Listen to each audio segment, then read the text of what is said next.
ওরা কি করে কীর্তন শুনবে? কীর্তন শোনা তো কথাই নয়, চাপ সামলাবে না কীর্তন শুনবে নাকি?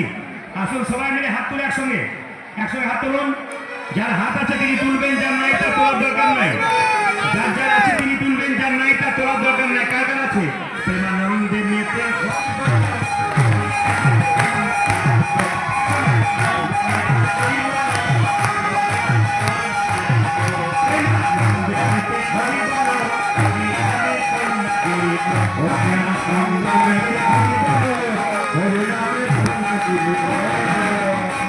আপনাদের বলি, যারা চটি গুটাচ্ছেন কিছু মনে করবেন না, একবারে যেতে পারবেন না। ওইখান থেকে একবার স্টেশন পর্যন্ত একবারে গ্যাদারিং হয়ে আছে, মানুষের ভিড়ে চাপ হয়ে আছে, বহু মানুষ ঢুকতে পারে না। এটা আপনাদের বারবার বলবো, যদি কোনো বাচ্চা নিয়ে বসে আছেন এখন বেরোবেন না। কেন বলুন তো? একেবারে জায়গা পাবেন না। এখান থেকে বেরোলে ওখানে আবার শান্তি পাবেন না, বিরাট ভিড়। আমি তো কত কষ্ট করে এলাম আমি বুঝতে পারছি। তাই যারা বসতে পেরেছেন তারা ভাগ্যবান, জায়গাটি ছাড়বেন না। প্রেমানন্দে নিতে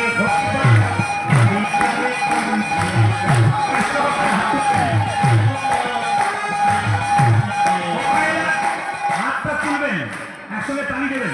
প্রেমানন্দে নিতে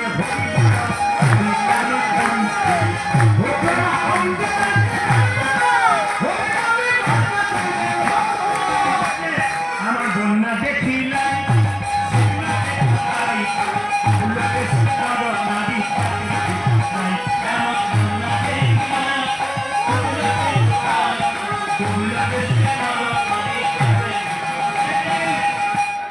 যে হাত তালি দিচ্ছে পরের জন্য হাত পাবেন আর পা পাবেন, আর যে তালি দিচ্ছে না তার হাত পাবার চান্স নাই।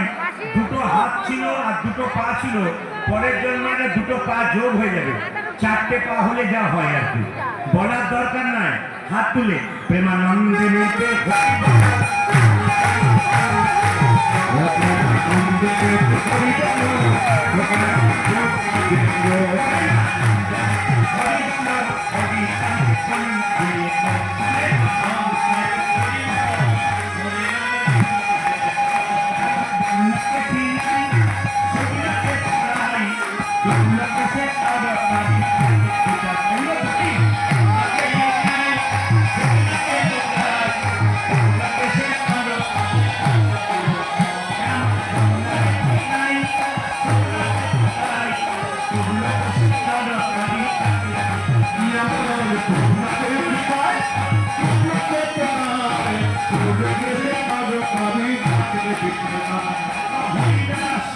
দেখো হরিদাস, দেখো হরিদাস,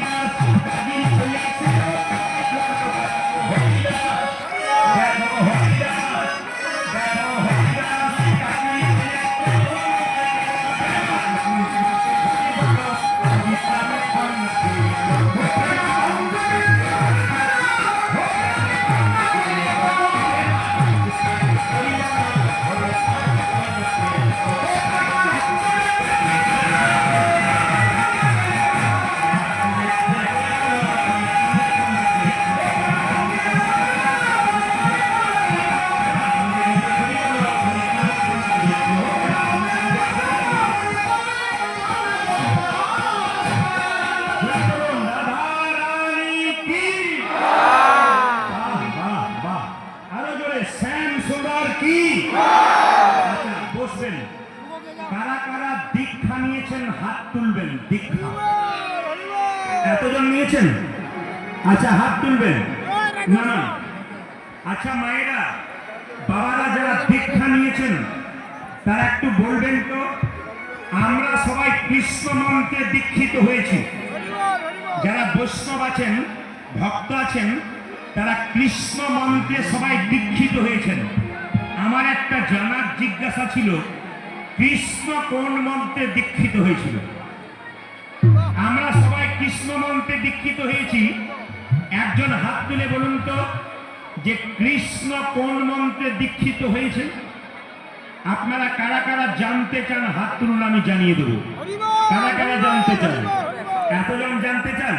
তাহলে জোরে বলতে হবে রাধে রাধে। আরো জোরসে বলনা পারেগা, একসঙ্গে বলতে হবে রাধে রাধে।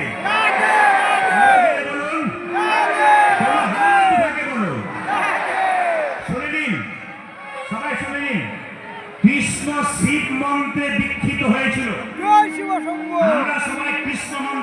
উপস্থিত হয়েছি আজকে আসামের এই আসরটাতে আপনাদের এমন কিছু শিক্ষার কথা বলবো, আপনাদের অজানা জিনিস জানিয়ে দিয়ে যাব। বলছে কৃষ্ণ শিব মন্ত্রে দীক্ষিত হয়েছিলেন। কোথায় লেখা আছে?